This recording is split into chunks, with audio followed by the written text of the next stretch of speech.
Do you live by the soul or do you live by the ego?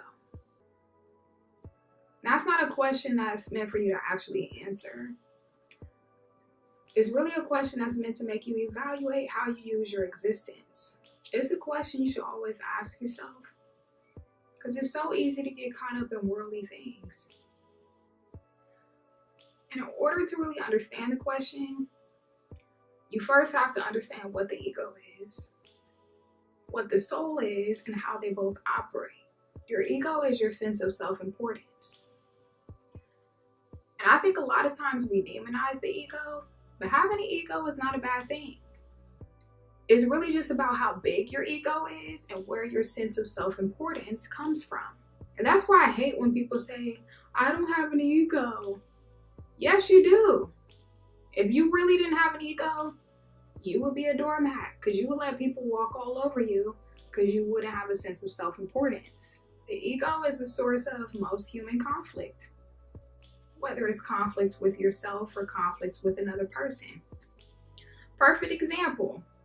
If you have an ex that you just can't seem to get over, even though they've mistreated you and shown you they don't give a dog shit about you, and you just keep holding on to the possibility of reconciliation, or you just keep using the excuse, I love him, I can't let go because I love him. You don't love him. That's not love. That's egotism. It's egotism because your sense of self-importance comes from whether or not this person wants you, whether or not this person loves you. That's egotism. That's not love. Young children are more connected to the spiritual world because they haven't been here long enough to be tainted. And I would say for the most part, kids live by their soul.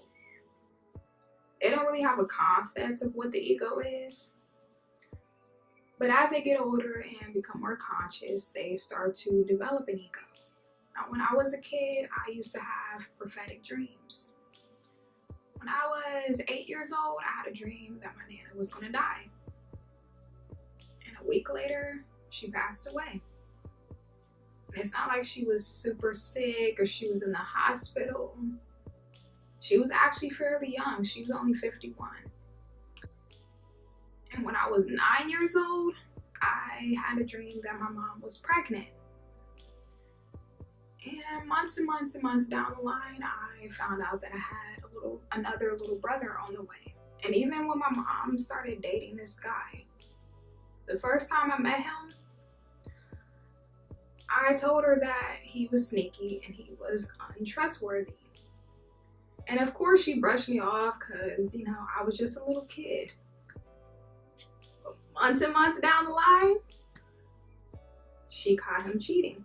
And the purpose of those examples is pretty much to illustrate how connected kids are to their soul and their spirit. And I still haven't given a definition of what the soul is. And I could just give the dictionary definition.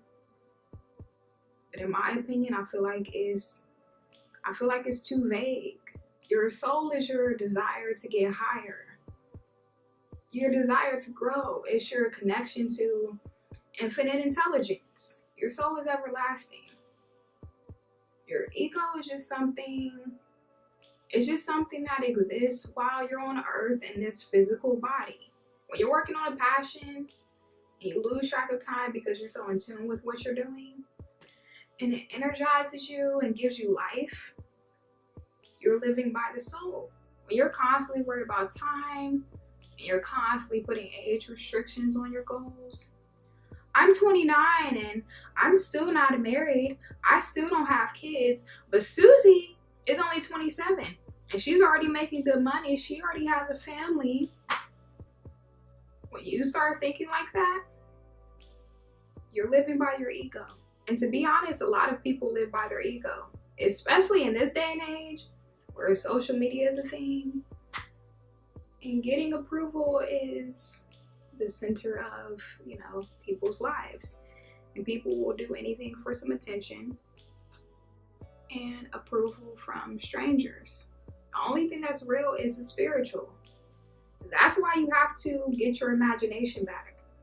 Because that's what connects you to the spiritual world. And that's the reason why kids are so connected to the spiritual world. So yeah, that's all I wanted to say. And happy Memorial Day weekend, y'all. Deuces. See you later.